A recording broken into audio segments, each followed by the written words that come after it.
Et je ne crois pas qu'il y ait aujourd'hui une majorité de citoyens européens qui acceptent de payer le prix d'un accident nucléaire en Europe. C'est un luxe que nous ne pouvons pas nous payer, il faut en être parfaitement conscient. Donc il faut organiser la sortie. Donc je suis rentrée à Paris, moi très contente de voir que le nucléaire ne pouvait pas faire partie des technologies retenues au titre du mécanisme de développement propre. En même temps, je n'ai pas pu m'en vanter en rentrant. Il fallait que j'ai l'air désolée de ce qui s'était passé. Dominique Voynet partait, Yves Cochet arrivait. Un écolo remplaçait une écolo au ministère de l'Environnement. Un changement dans la continuité. Vers 2040 ou 2050, nous espérons bien qu'il n'y aura plus du tout de nucléaire en France. On voit bien que c'était déjà une industrie chère et inutile, car il y a au moins 6 ou 7 autres moyens renouvelables et moins dangereux de faire de l'électricité. C'est pourquoi le surgénérateur qu'on appelle Super Phénix sera abandonné. J'ai fixé là encore le cap.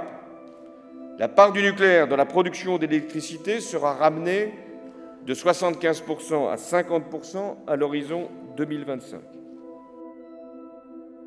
À terme, je suis pour la sortie du nucléaire, bien sûr. Sortie du nucléaire. On est trop dépendant de cette énergie. Le lobby du nucléaire l'a emporté.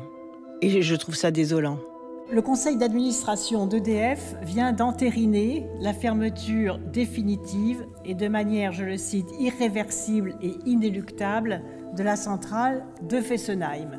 Cette décision était attendue. C'est un moment historique parce que, comme vous le soulignez, ça fait des années qu'on dit aux Français qu'il faut baisser la part du nucléaire dans notre électricité. Ça fait des années qu'ils entendent parler de l'arrêt de Fessenheim. Et puis, depuis des années, nos prédécesseurs ont reporté la décision. Cette décision, elle est prise.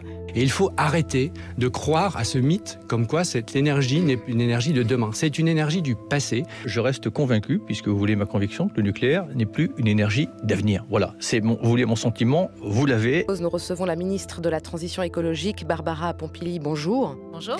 Est-ce que vous êtes toujours une militante anti-nucléaire ? Je n'ai pas changé d'opinion sur le sujet, je vous le confirme.